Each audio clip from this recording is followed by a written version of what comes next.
नमस्कार मित्रों, हिमांशु रंजन बात कर रहा हूं। तो इस चैनल पर इन वीडियोस के माध्यम से मैंने आपको ये समझाने का प्रयास किया है कि सनातन धर्म में जन्मधारित कास्ट सिस्टम नहीं है, अपितु गुण कर्म पर आधारित वर्ण व्यवस्था है। और इन वीडियोस में मैंने आपको वर्ण व्यवस्था के सही स्वरूप को भी समझाया है और साथ ही में मैंने आपको वैदिक इतिहास में वर्णित वर्ण परिवर्तन के उदाहरण के बारे में भी बताया है। पर आज के इस वीडियो में मैं आपको ये बताऊंगा कि सनातन धर्म में समानता का आधार क्या है। इसलिए इस वीडियो को पूरा अंत तक बिना स्किप किए अच्छे से जरूर से देखें। तो फिर चलिए इस शुभ काम में देरी क्यों, आइए शुरू करते हैं। समानता का आदर्श तो सबसे पहले ऋग्वेद ने दिया था। समानी व आकुतिः समाना हृदयानि वः समानम मस्तु वो मनो यथा वह सुसहा सति। हमारा उद्देश्य समान हो, हमारी भावनाएं समान हो, हमारे विचार और मन समान हो, जैसे सब कुछ इस विश्व में एकता में है। यह ऋग्वेद का ही कथन है। अज्येष्ठासो अकानिष्ठास एते संभातरी व वृद्धुः सौभाग्य, कि समाज में कोई ऊंच नीच का भेद नहीं है, सभी भाई हैं और सबको भलाई और उन्नति करनी चाहिए। यजुर्वेद जब तेजस्वी बनाने की मांग ईश्वर से करता है तो वह सबके लिए होता है। रुचम नोध्वेहि ब्राह्मणेषु रुचम राजसु नस्कृधे रुचम विश्वेषु शूद्रेषु मयि धेचि रुचा रुचप, कि हे देव, हमारे ब्राह्मणों को तेजस्वी करो, हमारे क्षत्रियों को तेजस्वी करो, हमारे वैश्यों को तेजस्वी करो, हमारे शूद्रों को तेजस्वी करो। यजुर्वेद में कहा गया है कि यथे माम वाचम कल्याणीम मावदानी जनेभ्यः ब्रह्मराजन्याभ्याम शूद्राय चार्याय च स्वाय चारणाय च, कि परमात्मा ने ब्राह्मण, क्षत्रिय, वैश्य, शूद्र, अपने भृत्य व स्त्री आदि के लिए भी वेदों का प्रकाश व उपदेश किया है। अथर्ववेद के पहले से यह अवधारणा ब्राह्मण धर्म में चली आती रही है। अथर्ववेद के ऋषि को तो गर्व ही इस बात का था कि असंबाध प्रध्यतो मानवानाम यस्था उद्धतः प्रवतः समम बहु, अर्थात हमारी मातृभूमि में रहने वालों में ऊंच नीच की असमानता नहीं, समता बहुत है। मनुस्मृति कह चुकी थी कि अंत्यादपि परम धर्मम, कि अंत्यज से भी परम धर्म को प्राप्त करना चाहिए। अभी जब समान नागरिक संहिता की बात आई तो लोगों ने कहा कि मनुस्मृति को स्थापित किया जा रहा है। इसका अर्थ ही था कि हार्ट ऑफ हार्ट्स में वे भी मानते हैं कि मनुस्मृति समानता की पक्षधर है। वाल्मीकि ने भी कुलीनता का एक ही पैमाना माना था, चरित्र। अयोध्या कांड में कहा गया है, कुलीनम कुलीनम वा वीरम पुरुषा मानिन्यम चरित्रम एव व्याख्यात शुचिम वा यदि वा शुचिम, कि मनुष्य के चरित्र से ही ज्ञात होता है कि वह कुलीन है या अकुलीन, वीर है या दंभी, पवित्र है या अपवित्र। यह बात वेद व्यास के समय में भी चली आई थी, जब महाभारत के वन पर्व में कहा गया था कि शृणु यक्ष कुलम तात न स्वाध्यायो न च श्रुतम कारणम ही द्विजत्वे चेवृत्तम एव न संशयः, हे तात यक्ष, सुनो, ब्राह्मणत्व में न तो कुल कारण है, न स्वाध्याय और न शास्त्र श्रवण। ब्राह्मणत्व का हेतु आचार ही है, इसमें संशय नहीं है। कुल पर ऐसी ही टिप्पणी उद्योग पर्व में भी वेद व्यास करते हैं। न कुलम वृत्तहीनस्य प्रमाणम मिति मे मतिः अंतेष्वपि ही जातानां वृत्तम एव विशिष्यते। मेरा ऐसा विचार है कि सदाचार से ही हीन मनुष्य केवल ऊंचा कुल मान्य नहीं हो सकता, क्योंकि नीच कुल में उत्पन्न मनुष्य का भी सदाचार ही श्रेष्ठ माना जाता है। बल्लभदेव कृत सुभाषितावली में भी यह कहा गया था कि अकुलीनः कुलीनश्च मर्यादाम यो न लंघयेत धर्मापेक्षी मृदुदंतिसः कुलीनः क्षतैर्वरः,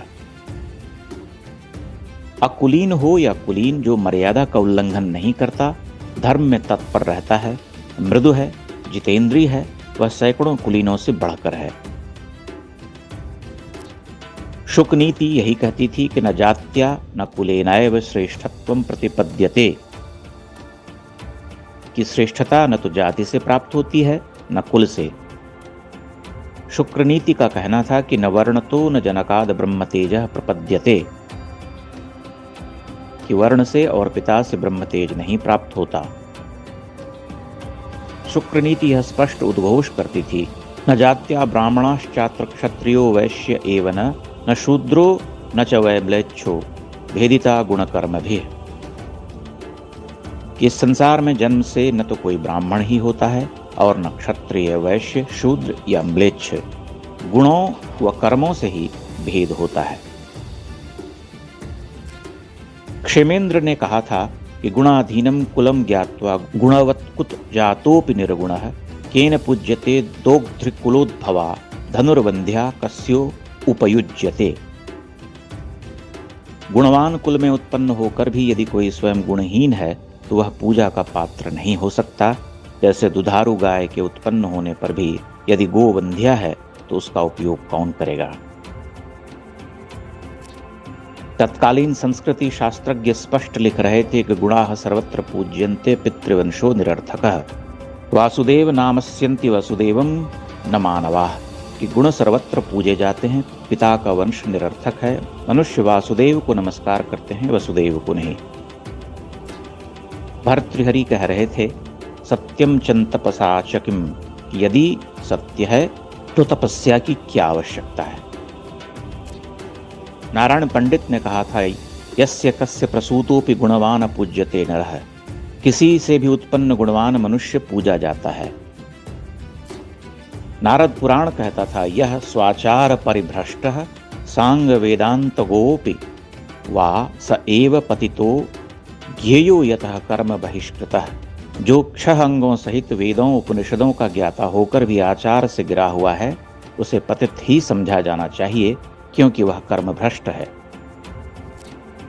हितोपदेश में वर्णन है, जाति मात्रेण किम कश्चित धन्यते पूज्यते क्वचित व्यवहारम परिज्ञाय वध्यः पूजयोथ अवा भवेत, कि क्या कोई जाति मात्र से मार डाला या पूजा जाता है। समझदार व्यक्ति को चाहिए कि पहले उसका व्यवहार समझे, तब मारे या उसकी पूजा करे। शूद्रक तब मृच्छकटिकम में लिख चुके थे कि किम कुलेनो उपादिष्टेन शीलम एवात्र कारणम, कुल की प्रशंसा करने से क्या, इस लोक में शील ही महानता का कारण है। कुलीन उसे माना जाता था जो विकटतम परिस्थितियों में भी नीच काम नहीं करता। वनेपि सिंहाः मृगमांस भक्षणो का बुभुक्षिता नैव तृणं चरन्ति एव कुलीना व्यसनाभिभूता न नीच कर्माणि समाचरन्ति। आज भी बहुत से सिरफिरे एक दूसरे के समुदाय के बारे में बहुत ही संकीर्ण और उग्र प्रतिक्रियाएं देते रहते हैं। पेरियार जैसों की आज भी कई पुस्तकें आती रहती हैं जो जातीय घृणा पर ही आधारित होती हैं, लेकिन क्या वे संपूर्ण तमिल या द्रविड़ समुदाय का प्रतिनिधित्व करती हैं? क्या उनके आधार पर एक पूरे ब्रैकेट की सुनियोजित गणना की जा सकती है? और कृतज्ञता की हद कहाँ है उनकी जो सनातन के द्वारा विश्व को सर्वप्रथम दिए गए समानता के आदर्श का उल्लेख तक करने में कतराते हैं। तो मित्रों, मैं आशा करता हूं कि अब आपको ये समझ में आ गया होगा कि सनातन धर्म में समानता का आधार क्या है। यदि आप इस वीडियो को फेसबुक पर देख रहे हैं तो आप इन सारे वीडियोस को यूट्यूब पर देख सकते हैं। लिंक आपको इस वीडियो के टाइटल में या फिर कमेंट बॉक्स में ही मिल जाएगा। तो अगर आपको ये वीडियो काम की लगी है तो कृपया करके इस वीडियो को लाइक व शेयर जरूर से ही कर दे, ताकि और भी लोग ये जान पाए कि सनातन धर्म में समानता का आधार क्या है और वो भ्रमित ना हो जाए जातिवाद को लेकर के। अपने डाउट्स और अपना ओपिनियन आप मेरे साथ कमेंट बॉक्स में शेयर कर सकते हैं। और भी इसी टाइप की वीडियोस रेगुलर बेसिस पर देखते रहने के लिए आप कृपया करके चैनल को सब्सक्राइब कर लीजिए और साथ ही में जो पास में बेल आइकन है उसे तो आप जरूर से प्रेस कर दीजिए, ताकि भविष्य में मैं जब भी कोई ऐसी वीडियो अपलोड करूं जिससे कि आपको सनातन धर्म के बारे में, सही ज्ञान के बारे में पता चल सके, तो उसकी नोटिफिकेशन आपको उसी वक्त मिल जाए और आप राइट टाइम पे इस वीडियो को देख ले। मेरे साथ जुड़ने के लिए आप मुझे इंस्टाग्राम और फेसबुक पर भी फॉलो कर सकते हैं, जिसकी लिंक आपको डिस्क्रिप्शन बॉक्स में मिल जाएगी। और मेरे दोस्तों, मेरे मित्रों, यहाँ तक रुकने के लिए, मेरी बातों को ध्यान से सुनने के लिए और अपना कीमती समय देने के लिए आपका सच्चे मन से बहुत बहुत धन्यवाद। जय श्री राम।